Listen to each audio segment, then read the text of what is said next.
राधा स्वामी साथ संगत जी, आज की जो साखी मैं आपको सुनाने जा रही हूँ, ये साखी हमें एक बहुत बड़ी सीख देने वाली साखी है।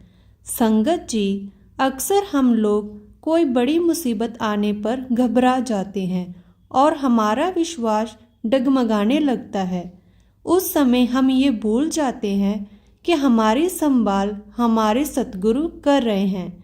इस साखी में हम जानेंगे कि जब पूर्ण सतगुरु पर हमारा सच्चा और अटूट विश्वास होता है और जब हम मालिक के साथ जुड़ जाते हैं तो हमारी ज़िंदगी में क्या क्या चमत्कार होते हैं।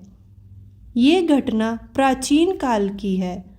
उस समय एक राजा हुआ करता था जो बड़ा ही धार्मिक था। उसकी पत्नी भी बहुत धार्मिक विचारों वाली थी, परंतु उनकी कोई औलाद नहीं थी। उन्होंने कई पूजा पाठ, यज्ञ, हवन करवाए। जिसने जैसा उपाय बताया उन्होंने वह किया, परंतु उन्हें संतान नहीं मिली। राजा रानी की उम्र बढ़ती जा रही थी, लेकिन गद्दी का कोई वारिस नहीं था। एक दिन एक तांत्रिक ने राजा से कहा कि किसी बच्चे की बलि दी जाए तो आपके घर में पुत्र अवश्य पैदा होगा। राजा बड़ा ही धार्मिक था। उसे क्रोध आ गया कि किसी बच्चे की बलि, अपने बच्चे के लिए सवाल ही नहीं उठता। इस पाप का बोझ कौन उठाएगा? इस बात के लिए राजा ने साफ मना कर दिया। राजा के सारे मंत्री राजा को समझाने लग गए कि यदि आपने लिए नहीं तो राज्य के तो सोचो, आपकी गद्दी का वारिस कौन होगा, राजगद्दी पर कौन बैठेगा। आपको ये बात माननी पड़ेगी, अपने लिए नहीं तो अपनी प्रजा के लिए। राजा ने फिर भी वो बात नहीं मानी। कहने लगा, नहीं, इतना बड़ा पाप तो मैं कभी नहीं सोच सकता। जिस माता पिता के बच्चे की बलि दी जाएगी उनकी बद्दुआएं मैं नहीं लूँगा। फिर मंत्री गुणों ने सुझाव दिया कि राज्य में घोषणा करवा देते हैं कि जो भी अपने बच्चे को अपनी मर्जी से बलि के लिए देगा उसे सोने के सिक्के दिए जाएंगे और उन्हें मुंह मांगा इनाम दिया जाए। अगर ऐसा हुआ तो आपके ऊपर कोई पाप नहीं पड़ेगा। तब सारे मंत्रियों के जोर देने पर राजा ने बात मान ली और हाँ कर दिया और ये सोचा कि कौन ही माता पिता अपने बच्चे की बलि देगा। ऐसा माता पिता कहाँ होगा जो अपने बच्चे की बलि देने के लिए राजी हो जाएगा। ये सोचकर राजा ने हाँ कर दी। लेकिन साथ संगत जी, उसी राज्य में रहने वाले एक परिवार जिसमें 7 बच्चे थे और वो परिवार बहुत गरीब था। उनके 6 बच्चे तो खेत में काम करते थे, लेकिन जो सबसे छोटा था मेहनत कम करता था और सतगुरु का सिमरन ज़्यादा करता था, समाधि लगाकर बैठ जाता था। तो माता पिता ने विचार किया कि बाकी सारे तो मेहनती हैं, लेकिन सबसे छोटा ही बड़ा कमज़ोर है, काम कम करता है और जब देखो समाधि लगाकर बैठ जाता है। क्यों ना इसे राजे को बलि के लिए दे दें, हमारी गरीबी दूर हो जाएगी। हमारे पास तो 7 पुत्र हैं। ये सोचकर छोटे से बालक को लेकर वो पिता चल पड़ा। छोटा सा बालक रास्ते में पिताजी से पूछता है, पिताजी, हम कहाँ जा रहे हैं? पिता कह देते हैं कि तेरी बलि देने जा रहे हैं। छोटा सा बच्चा पूछता है कि बलि क्या होती है? पिता कहते हैं कि तेरा सिर कलम कर दिया जाएगा और उसके बदले राजा हमें बहुत सारा धन देगा। छोटा सा बालक ये बात सुनकर बड़ा हैरान हो जाता है और अपने पिता की तरफ देखता है कि इन्होंने मुझे जन्म दिया है, मेरे पिता ही मुझे मारने के लिए लेकर जा रहे हैं। हैरानी भरी नज़रों से देखने लगा, लेकिन चुपचाप चलता गया और कुछ ना बोला। वो छोटा सा बालक जिसकी खेलने की उम्र है, उसका पिता उसे मरवाने के लिए लेकर जा रहा है।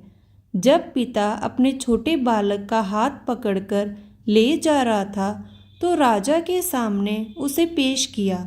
राजा ने इतने मासूम बच्चे को देखा और सोचने लगा, इतना प्यारा बालक, इतना छोटा, जिसकी खेलने की उम्र है, उसे देख राजा का मन भर आया। आंखों से आंसू छिपाते हुए पूछने लगा, क्या तेरे पिता तेरी मर्जी से तुझे यहाँ पर लाए हैं? तुझे पता है ना क्यों लेकर आए हैं? वो बच्चा बोला, हाँ मुझे पता है, मेरी बलि देने के लिए। मैं यहाँ अपनी मर्जी से आया हूँ। राजा का मन हिल गया इतने छोटे बालक के मुंह से ये बात सुनकर, लेकिन राजा क्या करता? उसके ऊपर दबाव था, उसे ये काम करना ही पड़ेगा। मन मारकर राजा तारीख तय कर देता है। घोषणा करवाई जाती है कि इस दिन बच्चे की बलि दी जानी है। तय दिन पर प्रजा इकट्ठी हो गई और कसाई भी आ गया। अब छोटा बच्चा खड़ा है, राजा की आंखों में आंसू हैं। रानी भी घबराई हुई है कि हम क्या करने जा रहे हैं, परंतु और कोई चारा नहीं है। आखिर में जब समय आता है तो राजा बालक से कहता है, बेटा कोई आखिरी ख्वाहिश है तो बता दो। तो साध संगत जी, अब वो बालक जो उदास खड़ा है कहने लगा, हाँ एक ख्वाहिश तो है, मैं थोड़ी देर खेलना चाहता हूँ।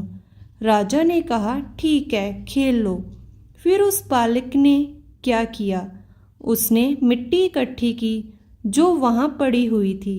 काफ़ी मिट्टी इकट्ठी करके ढेरियाँ बना दी और फिर एक ढेरी के सामने खड़ा होकर कुछ बोलने लगा और उसके बाद उसे पैर मार दिया। अब दूसरी ढेरी के सामने खड़ा हो गया, उससे भी कुछ बातें करने लगा और फिर पैर मार दिया।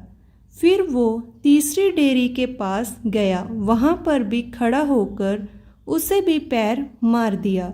अब चौथी के पास जाकर खड़ा हो गया और घुटनों के बल गिर पड़ा।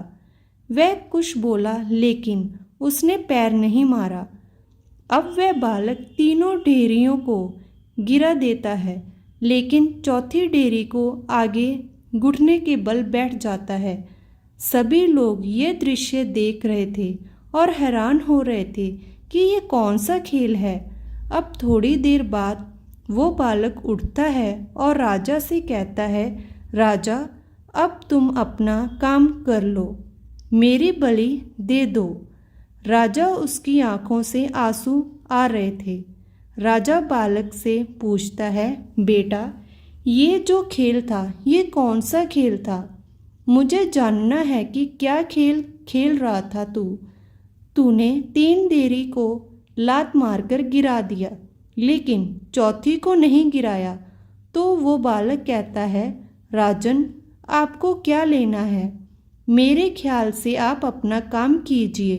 तो राजा कहने लगा, लेकिन मुझे ये तो बताओ कि ये खेल क्या था, मैं जानना चाहता हूँ। तो छोटा सा बालक जिसे बहुत ज्ञान था, जिसे घर वालों ने निखट्टू कहकर कुछ पैसे के लिए उसकी बलि देना ही उचित समझा, वह ज्ञानी बालक कहता है कि हर इंसान के जीवन में आसरा होता है।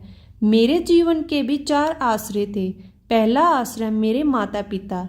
पहली मिट्टी की ढेरी मैंने उनके नाम की बनाई और उनके आगे खड़े होकर कहा कि मुझे बचा लो, मेरी बलि होने जा रही है, मेरा गला काटने जा रहा है, मेरी रक्षा करो। फिर मैंने मन में सोचा कि ये तो खुद मुझे लेकर आए हैं, यही तो मुझे मारने वाले हैं, ये तो झूठा आसरा है, इसलिए मैंने उसे पैर मारकर गिरा दिया। दूसरा आसरा मेरे जीवन का, जो सभी के जीवन का होता है, वो होता है राजा। दूसरी डेयरी मैंने आपके नाम की बनाई थी, क्योंकि राजा का काम होता है प्रजा की रक्षा करना। मैंने उस डेयरी से कहा, मेरी रक्षा करो, और फिर समझ में आया कि राजा के हुक्म पर ही तो मेरी बलि ली जा रही है। अगर रक्षक ही भक्षक बन जाए तो कौन बचाएगा? इसलिए दूसरी डेयरी आपके नाम की भी मैंने पैर मारकर गिरा दी।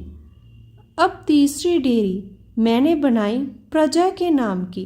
जो प्रजा होती है अपने साथियों की रक्षा करती है, मिलजुल कर रहती है, परंतु यहाँ तो प्रजा मेरी गर्दन काटने का तमाशा देखने आई है।